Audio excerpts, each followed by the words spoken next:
Tireli Pimpon sur le chihuahua. Voilà, maintenant que j'ai capté votre attention en allant chercher ce qu'il faut au pays des expressions débiles et qui n'ont pas le moindre rapport avec ce que je vais vous raconter, on peut déclencher les hostilités.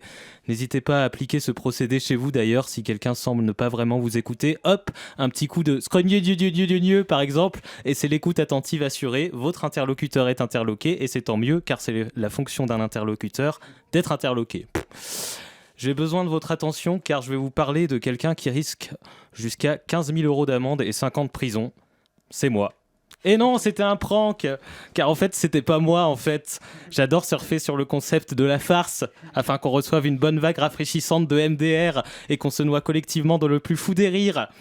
Bon, ça s'est passé il y a 2 semaines. Un touriste anglais de 31 ans a été filmé à Rome en train de graver des inscriptions sur le Colisée. Alors, il avait gravé un message politique fort. Ce ne sont pas nos vies qui comptent, c'est l'argent que ça leur coûte. En anglais, it's not our lives that matter, it's the money it costs them. Non, je déconne, il avait juste écrit son nom et celui de sa petite amie. Comme le disait Constantin Ier, est-ce que c'est bon pour vous ? Ah non, c'était Squeezie qui disait ça. Oui, bah ça va, j'ai confondu 2 influenceurs, ça vous arrive jamais de vous emmêler les siècles entre le 4e et le 21e, vous pinaillez sur des détails aussi. Mais si vous voulez jouer aux gens pour qui la précision est la plus grande des vertus, alors sachez que précisément, il a gravé Yvan plus Allais, H-A-L-E-Y 23, avec une clé sur un mur du Colisée. Alors ne me posez pas la question pourquoi lui il a un nom normal et elle a un nom de smartphone de haute technologie. À la place, posez-moi plutôt cette question, certes un peu académique, mais néanmoins intellectuellement stimulante, à laquelle nous allons tenter de répondre tous ensemble. What the fuck ? Yvan plus Allais 23. C'est un Skyblog ou c'est un Colisée là ? Ne te trompe pas Yvan, dans le premier cas il s'agit d'un vieux vestige obsolète alors que dans le second cas... Ah oui, non c'est pareil en fait, je comprends le malentendu.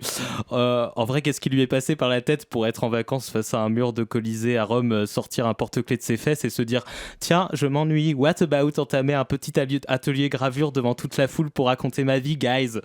Il voulait pas juste se prendre en selfie plutôt ? Peut-être qu'il avait pas de portable ? Il aurait dû écouter le célèbre dicton sur lequel je médite chaque matin. Mieux vaut posséder un smartphone que sortir avec des gens qui en possèdent le nom.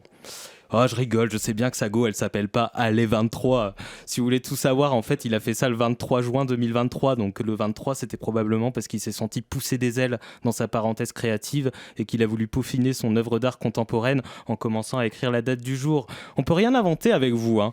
Vous aimez trop faire les gens qui préfèrent fermer la porte aux inexactitudes et aux approximations plutôt que d'apprendre à en faire connaissance et vivre avec.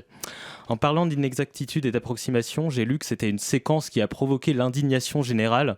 Mais à mon avis, ça a surtout provoqué l'indignation générale chez le boss final en la matière, Stéphane Bern, qui a sans doute déclaré quelque chose comme...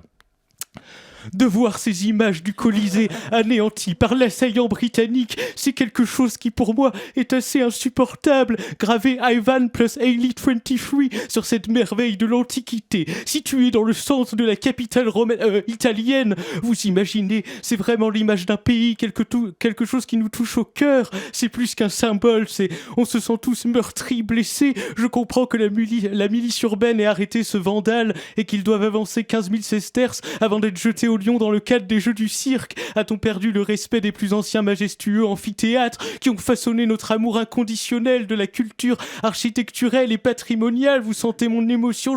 En voiture Simone, bim. L'astuce de balancer d'un seul coup une expression ridicule pour rester focus marche aussi en fin de chronique. On commençait à s'endormir, et ben non, vous restez avec nous. Allez, cette fois je vous laisse sur des vraies paroles de Constantin Ier. C'est ciao. Merci beaucoup Seb.